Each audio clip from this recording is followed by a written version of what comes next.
famously been asked, what have the Romans ever done for us? But what about the Americans?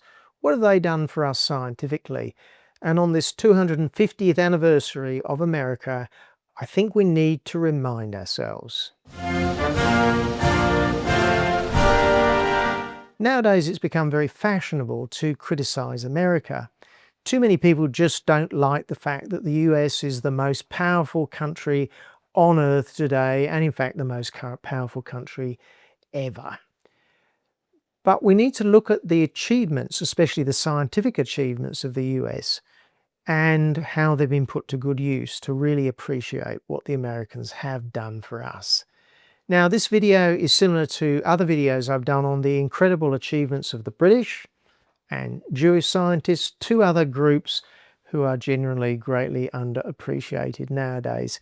Now, it's going to be a bit different to those because people don't actually know much about the incredible achievements of the Brits or the Jews and various others, but they do understand that the US is at the forefront of science. So this is more about getting people to appreciate what they already know. Now, talking of the Brits, I think it's fair to say that the British are actually ahead of the Americans, or were ahead, in basic scientific discovery. Things like discovering all the building blocks of matter, electrons, protons, neutrons, atoms, and then things like Newton's laws of motion, which describes the motion of anything bigger than an atom, and incredible medical discoveries such as antiseptics, antibiotics, and vaccines. Fundamental science. The Brits were ahead, but they cheated. Those dastardly British, because they were actually there much earlier than the Americans. So while the British were inventing steam engines and the laws of electromagnetism, the Americans were expanding the Western frontier and building a country. I think it's fair to say that the Americans did not become technologically dominant, certainly not before the 1930s, but really hit their form in the Second World War and immediately after. And the contribution of the Americans has been more in the sense of technological and engineering progress than basic discovery. They've applied those basic laws of physics, chemistry, and biology like no other country. Let's start with quite an important example. Electricity and everything associated with it. The AC power systems that we use in power stations throughout your house was pioneered by the likes of George Westinghouse, who also invented dozens of other things, including train air brakes, which is not a bad invention, I think. His great rival, Thomas Alva Edison, invented, of course, light bulbs and was partially responsible for electrocuting elephants to prove that George Westinghouse's AC system was dangerous. That's an interesting story. That a great American competition spirit pushing things ahead. Then we have the Serbian who did his great work in America, none other than Nikola Tesla, who invented AC motors, which are quite important, and developed radio communications. And while we're on the subject of Tesla, how about Elon Musk of South African origin, who's responsible for the world's first genuinely viable electric car. Then the Scottish-American Alexander Graham Bell, who invented the phone. You might be getting the drift here. You might be a smart person, but you go to America to make things happen. Then there is Joseph Henry, who invented the electric relay. It's a mechanism for using a small current to switch or turn on a bigger current. It's utterly essential for electrical systems in power stations and even in your car, even today.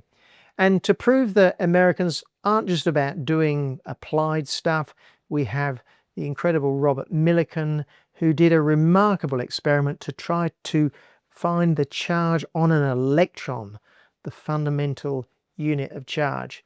So if you ever use electricity or any of those things, then you better thank the Americans. The next one's an example of why we should be especially thankful to the Americans and their top tech prominence. And that's the development of nuclear technology, and I mean the atom bomb. And I know what you're thinking, well, it wasn't exactly a good thing, was it, to develop the atom bomb? Is it something really to be proud of? Well, yes, it actually is, especially when you consider the alternative. that some other horrible dictator like Hitler invents it first. The American Manhattan Project rested on the basic research, mostly done in Britain in fact, but turbocharged by Jewish scientists who were thrown out by Hitler. The Manhattan Project epitomised everything good about America: incredible industrial capacity. The expertise came from everywhere, where by anyone, the can-do attitude made not just one type of bomb, but two different type of bombs, Nagasaki and Hiroshima, and they did it in just a few years, where other countries like the Germans didn't even get close. And what did they then do? Yes, they used it to finish the war in Hiroshima and Nagasaki, and they saved millions of Americans and Japanese lives by avoiding a horrible attritional war. Now, I don't want to go into the argument whether that was right or wrong, because I want to dwell on what happened in the years after Hiroshima. America was in a position at that stage like no other country had ever been in history. They could obliterate any other country because they alone had the bomb. It wasn't Hitler. Can you imagine if Stalin had had it? Can you imagine if somebody like Genghis Khan had had the bomb? And what did America do? Despite having the biggest trump card in the history of the world, it did not threaten anybody with obliteration. It helped to rebuild Japan and Germany and Europe. So God bless America for that. The rest of the world was incredibly lucky for the Americans' tech dominance and the people and the American politics. The next one's obvious, but we need to mention it just so we appreciate it, and that's the computer revolution. Now, of course, everybody's heard about, of course they invented the internet, developed search engines, AI, all the recent stuff, but I want to concentrate on something less known but utterly fundamental at the bottom of a computer, and that is the invention of the transistor. 3 layers of silicon, the invention of the transistor by John Bardeen, Walter Brattain and William Shockley in 1947. It's an electronically controlled switch, and it's the primary building block of every computer. A modern CPU in a computer now has billions, maybe tens or even hundreds of billions of transistors. And it turns out it was actually the British who were the first to invent the electronic computer in World War II, but they had to use huge electronic valves as the switches. You can literally put hundreds of billions of transistors just for one of the old valves. If the only thing the Americans ever did for the world was to invent the transistor, it's far more than almost any country has ever done. And now let's talk biotechnology, and we're only going to scan over perhaps the most important ones, though you could argue with this. Of course, the American scientists and companies have really shaped the biotechnology industry. We have things like the invention of recombinant DNA, which is essentially a method to cut pieces of DNA using bacteria as factories. Then we have the so-called PCR reaction, the polymerase chain reaction, where you can actually make millions of exact copies of a particular part of DNA in just a few hours. Think of it as a molecular copying machine. It revolutionized forensics, ancestry tracing, and of course medical testing for diseases, including COVID, as it turns out. Then you have the CRISPR gene editing system. So this is essentially a system of molecular scissors, so you can cut and change sequences of DNA extremely precisely.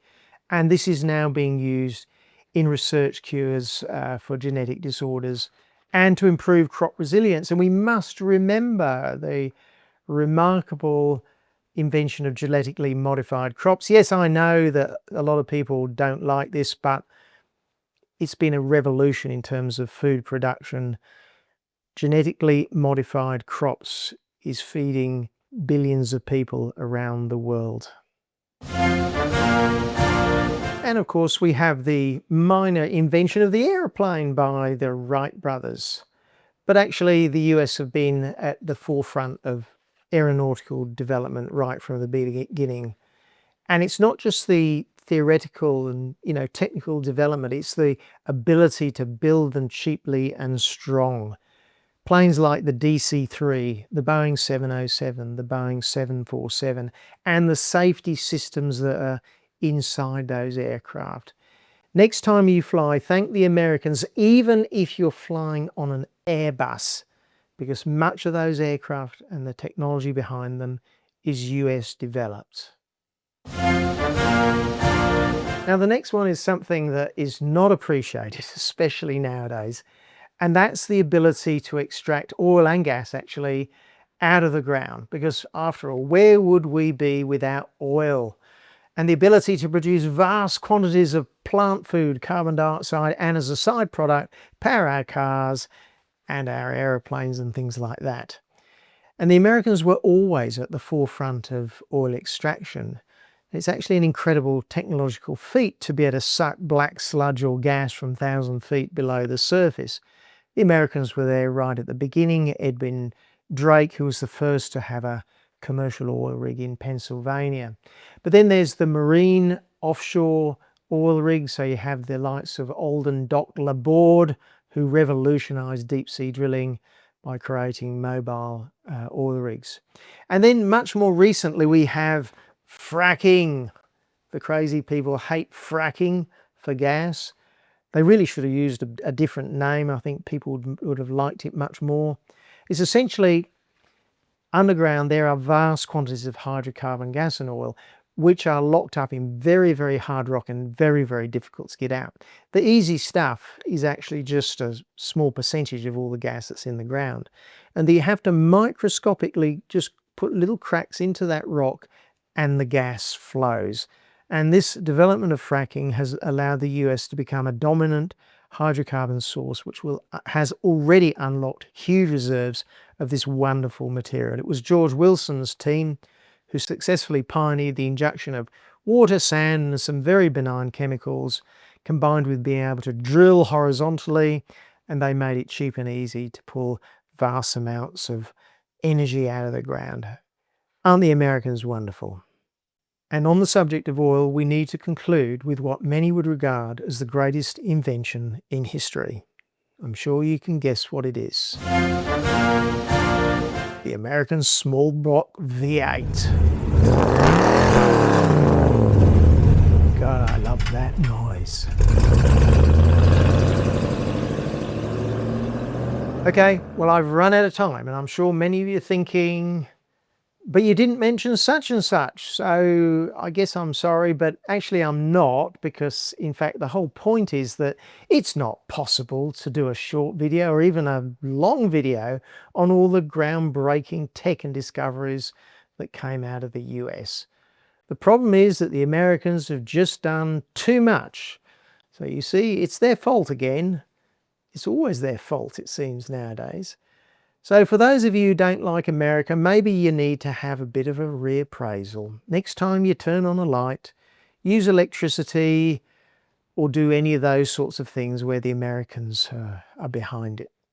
We're in fact incredibly lucky to have as our superpower, which is at worst relatively benign and which has bailed out the world, and especially countries like Australia and the United Kingdom, say in the Second World War, and which has protected us in the 80 years since, and has also contributed hugely to scientific and technological advancement. So happy 250th birthday, America. You are still appreciated.